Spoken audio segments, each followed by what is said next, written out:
Hi everyone, how's everyone doing here today? Just wanted to say thank you for watching, and for a little bit I just wanted to talk about the recent State of the Union yesterday from Joe Biden, and I just wanted to share some thoughts on it.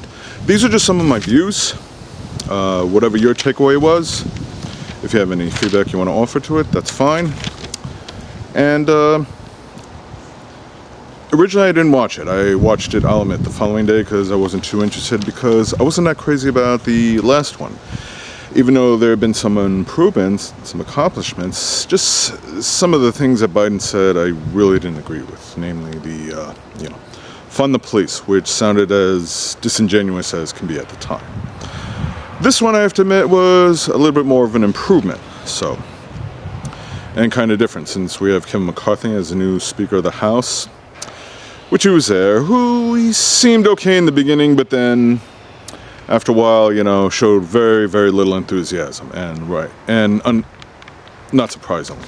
So, he had the usual greetings, for the Hakeem Jeffries and even Kevin McCarthy. He paid his respects there, and even mentioned Mitch McConnell, not to mention the former Speaker Nancy Pelosi and Chuck Schumer, who were there, of course.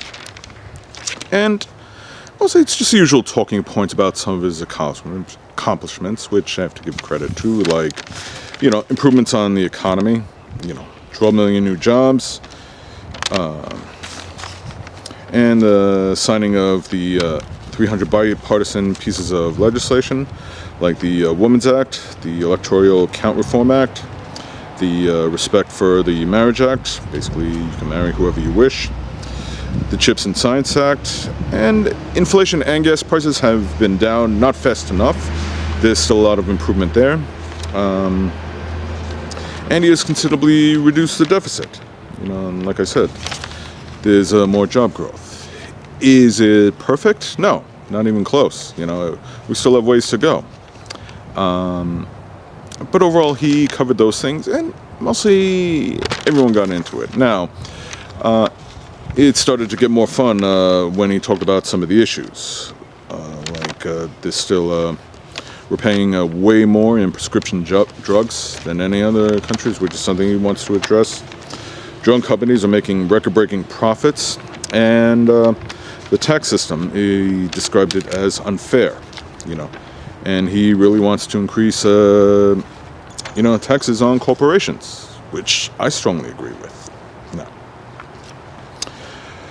Now, the one thing which has been a hot topic was the debt ceiling that's been, brewing on. It's kind of like a little tug of war going on between Biden and McCarthy, and this is where the hot take came on, is when he called out the Republicans on wanting to make cuts to Medicare and Social Security, and Biden kept his cool. He stood his ground, and the Republicans were just, booing and protesting and this and that.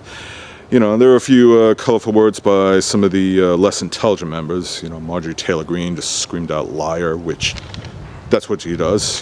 Her petty performance art, no different than last time, her and Lauren Boebert. I didn't hear anything but Boebert, but you could see her expressing her objections too.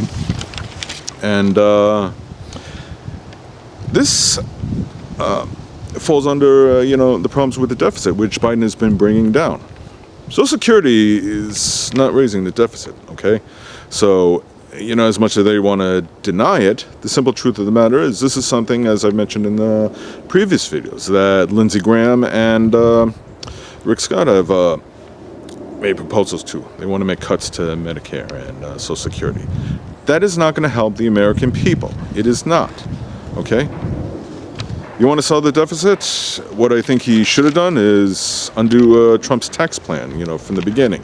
He didn't. I don't know why he didn't. Maybe he had a good reason. That I'm not sure of, but I still think he should do that. And yeah, make more taxes on big corporations and stuff like that. Here's the thing, which is what is going on in the GOP, is mostly it is just about spectacle. And as far as the voters, that's a tough thing on Biden, because it seems like no matter what accomplishments he has, they're always going to speak out against it. There's always going to be something to fall back on. It's like, yeah, he may have did this, but, there's always going to be something else. Like, yeah, he has brought down the deficit. But what about gas prices and inflation? He has brought that down a little bit. Yeah, but it's not enough, he's too woke for us. I don't know. There's always going to be something. Which kind of begs the simple question. During the early 2 years, and especially now that the GOP has taken over the House, I do have to ask, what is some of the things that they have done, some of the accomplishments that I can focus on, that are so great that can make me look and say, you know what? They got us covered. They're looking after us. And the answer is nothing that I can think of. Here are some of the things that they've tried to pass.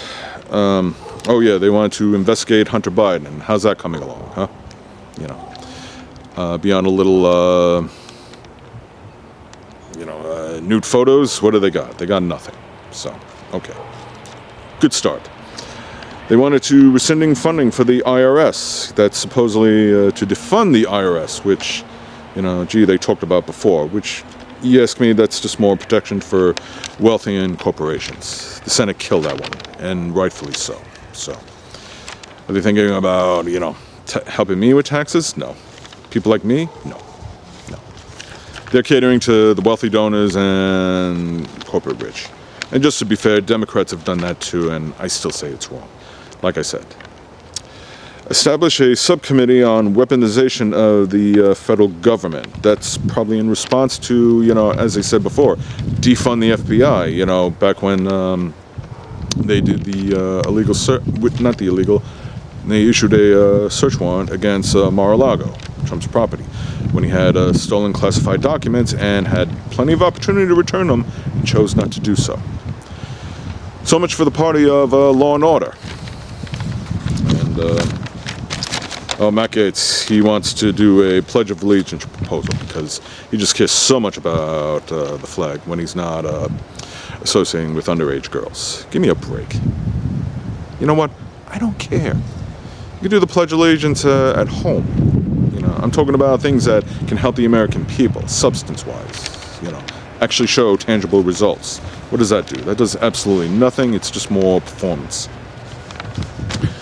Oh, and this is my favorite one. Marjorie Taylor Greene on critical race theory and drag shows. She was in referencing $5 billion, for Illinois, claiming that was going for critical race theory and drag shows. They don't teach critical race theory in those schools. Maybe on a college level.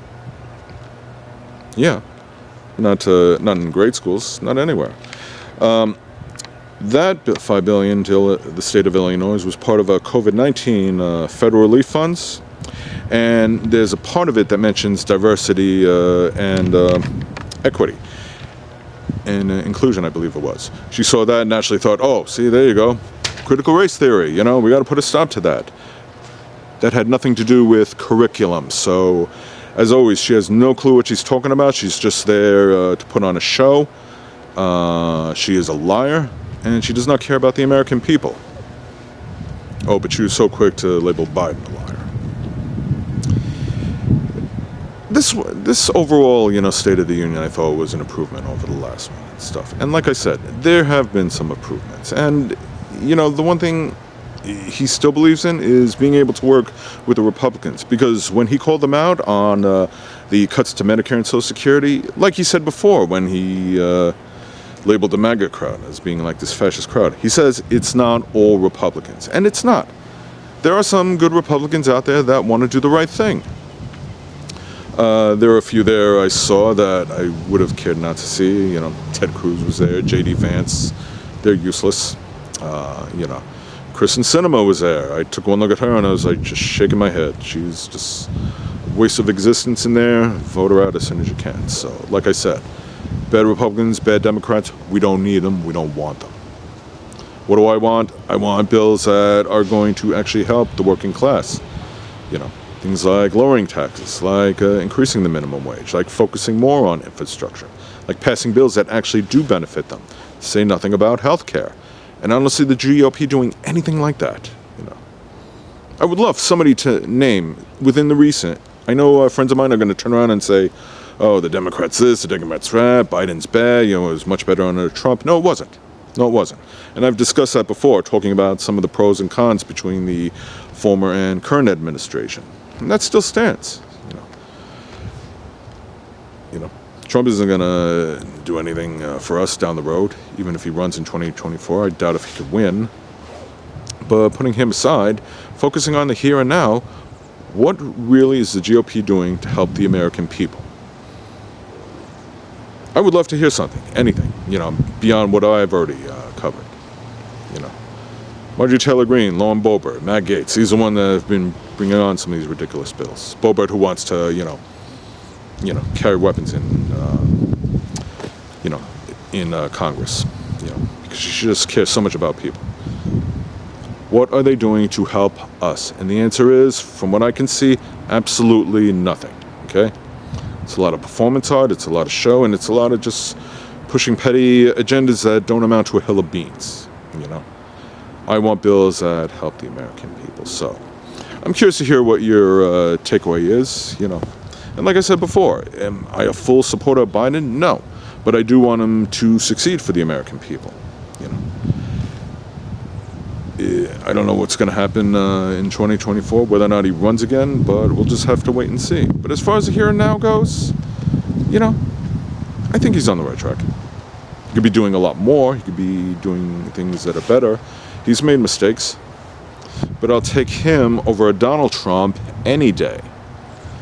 And like I said, please name me some of the great accomplishments that GOP has done recently that I can all look at and say, yeah, they really care about the American people. Name one thing, anything. I'm listening.